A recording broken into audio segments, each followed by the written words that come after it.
Welcome to முப்படை training academy. அடுத்து நம்ம பார்க்க போறது பார்த்துட்டீங்கன்னா டீ டைம் பைட்ஸோடைய அடுத்த கிளாஸ் தான் நம்ம பார்க்க போறோம்.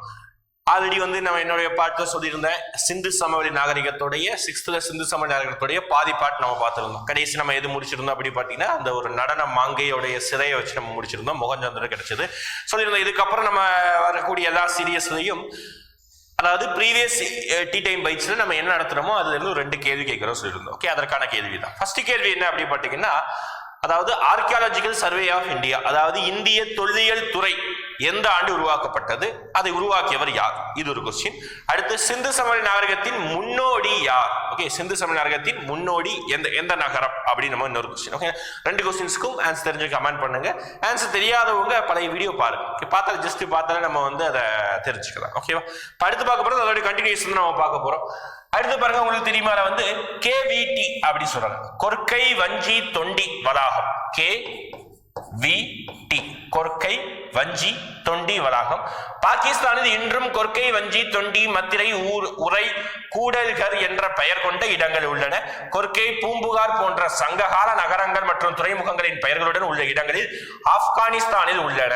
ஆப்கானிஸ்தானில் உள்ள ஆறுகளான காவேரி, பொருணஸ் மற்றும் பாகிஸ்தானில் உள்ள ஆறுகளான காவிரி, வாலா, பொருணை ஆகிய பெயர்களில் தமிழ் சொற்களை முழுமையாக பிரதிபலிக்கின்றன. என்ன சார் சொல்ல வருது அப்படி பார்த்தீங்கன்னா, ஆக்சுவலா வந்து சிந்து சமவெளி நாகரிக மக்கள் தான் ஒரு காலங்கள் 5000 வருஷத்துக்கு முன்னாடி ஆரியர்களுடைய படையெடுப்பின் காரணமாக அவங்க அப்படியே நகர்ந்து வந்து தமிழ்நாட்டில் செட்டில் ஆன நம்ம எல்லாருமே ஒரு காலத்துல சிந்து சமவெளி நாகரிக மக்கள் தான், தமிழர்கள் தான் அங்க இருந்தாங்க அப்படின்னு ஒரு சில ஆதாரங்கள் சொல்லுது. அதை எப்படி நம்ம நிரூபிக்கிறாங்க அப்படின்னா, நம்ம ஊர்ல இருக்கக்கூடிய அதே பெயர்கள் சிந்து சமவெளி நாகரிகத்திலும் இருக்குதாம், ஒரு சில கல்வெட்டுகள் இருக்குதாம். என்ன அப்படி பார்த்தீங்கன்னா, இந்த பாருங்க மேப் படி பார்த்தீங்கன்னா நம்ம ஊர்ல இருக்கக்கூடிய எல்லா பெயரும் இங்க பாருங்க, கொற்கை, பாண்டி, இந்த பாருங்க பாண்டி தமிழ் பெயரா, கொற்கை. அப்புறம் பாருங்க காவேரி, அந்த ரிவர் பெயரை ஒரு ஊரா வச்சிருக்காங்க, பாண்டியர். ஓகேங்களா, அப்புறம் பார்த்தீங்கன்னா நொச்சி, காவிரி, வாலா, கொற்கை. பாருங்க தூத்துக்குடியோடைய பழைய பெயர் தான் கொற்கை. ஓகே, மதுரை தான் மத்திரை அப்படின்னு நம்ம சொல்றாங்க. இங்க ஒரு கொற்கை இருக்குது. போர் தமிழ் அப்படின்னு சொல்றாங்க. இந்த மாதிரி தமிழக பெயர்கள், ஓகே, தமிழ் சார்ந்த பெயர்கள் எல்லாமே, தொண்டி இருக்குதா, தொண்டி. ஓகே, இது எல்லாமே தமிழகம் சார்ந்த பெயர்கள் இருக்குதாம். ஓகே, இது எப்படி சார் இதுல இருந்து கொஸ்டின் அப்படின்னா, KVT என்பதன் விரிவாக்கம் என்ன, KVT எதனுடன் தொடர்புடையது அப்படின்னு கேட்டாங்கன்னா, சிந்து சமவெளி நாகரிகத்துடன் தொடர்புடையது இந்த KVT. ஓகேங்களா, அப்போ இந்த கொற்கை வஞ்சி தொண்டி இதுதான் ஃபுல் ஃபார்ம். கொற்கை அப்படின்னா அதாவது பாண்டியர்களுடைய துறைமுகம், தூத்துக்குடி. ஓகே, மதகாலத்து பெயர் தூத்துக்குடி. அடுத்து வஞ்சி அப்படின்னா சேரர்களுடைய துறைமுகம். ஓகேங்களா, நெக்ஸ்ட் அடுத்து போலாமா, அடுத்து அடுத்து சங்ககால மக்களுடைய சிந்து சமவெளி நாகரிக மக்கள் இரும்பு மற்றும் குதிரையை அறிந்திருக்கவில்லை. ரொம்ப முக்கியமான ஒரு ஆதாரம். ஓகே, சிந்து சமவெளி நாகரிக மக்கள் என்ன பண்ணியிருந்தாங்க அப்படின்னா, செம்பை வந்து ரொம்ப முக்கியமா பயன்படுத்தி இருந்தாங்க. செம்பு தான் அவங்க கண்டுபிடிச்ச ஒரு முதல் உலோகம், மனிதர் கண்டுபிடிச்ச முதல் உலகமே செம்பு தான். ஆனா இரும்புங்கிற ஒரு உலகத்தை அவங்க கண்டுபிடிக்கல. அப்ப இரும்பையும் குதிரையும் அவங்க வந்து அறிந்திருக்கவில்லை. அடுத்து சிந்துவெளி மக்கள் ஆபரணம் செய்ய சிவப்பு நிற மணிக்கற்களை பயன்படுத்தினர். ரொம்ப முக்கியமானது. ஓகேங்களா, நம்ம கூட வனமகன் எபிசோட்ல பார்த்துட்டீங்கன்னா நம்ம என்ன சொல்லியிருந்தோம் அப்படி பார்த்தீங்கன்னா, நம்மளுடைய அந்த சிந்து சமவெளி நாகரிக மக்கள் வந்து என்ன வகையான பானை, என்ன நிறம் பூசிய பானைகளை பயன்படுத்தினார்கள் அப்படின்னு நம்ம பார்த்திருந்தோம். சிவப்பு நிறம் பூசிய பானைகளை பயன்படுத்தினார்கள். இங்க வந்து பாத்தீங்கன்னா மக்கள் ஆபரணம் செய்ய சிவப்பு நிற மணிக்கற்களை பயன்படுத்தினார்கள். ஓகே, சிவப்பு நிற மணிக்கற்களை பயன்படுத்தினார்கள். ஓகே, நெக்ஸ்ட் பாருங்க, தொழிலை பொறுத்த வரைக்கும் சிந்து சமவெளி மக்கள் முதன்மையான தொழிலை வந்து என்ன எதுவும் தெரியவில்லை. எனினும் வேளாண்மையும் கைவினை பொருட்கள் தான் அவரோட முதன்மை தொழிலா இருக்கலாம். ஓகே, மண்பாண்டம்லாம் அந்த காலத்துல இப்படிதான் இருக்கும், டிசைன் போட்ட மண்பாண்டங்களும் சமய நம்பிக்கை இருந்ததற்கான ஆதாரங்கள் காணப்படுகின்றது.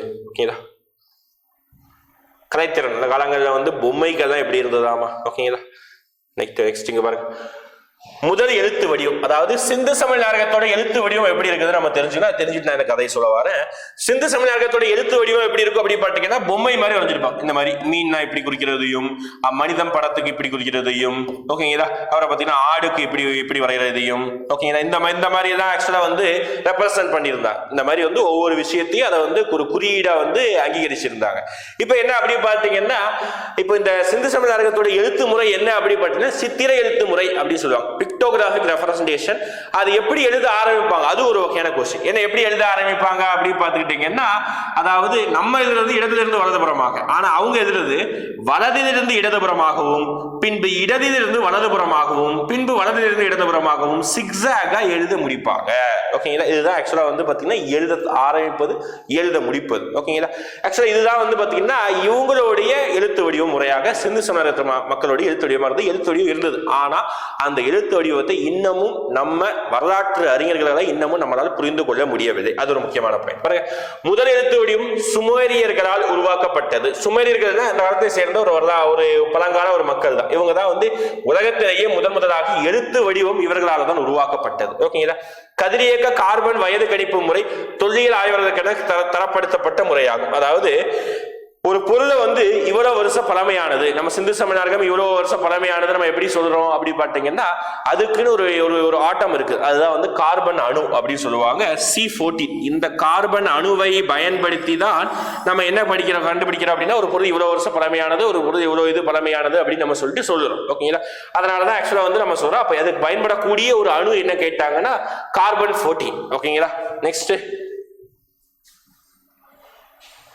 பாருங்க, இதுதான் வந்து பாத்தீங்கன்னா உலக வரலாறு இருக்கக்கூடியது. ஓகே, எகிப்து வரலாறு, மெசபட்டோமியா வரலாற்றுடைய சுவடுகள், இது வந்து கிரேக்க வரலாற்றுடைய சுவடுகள். ஓகேங்களா,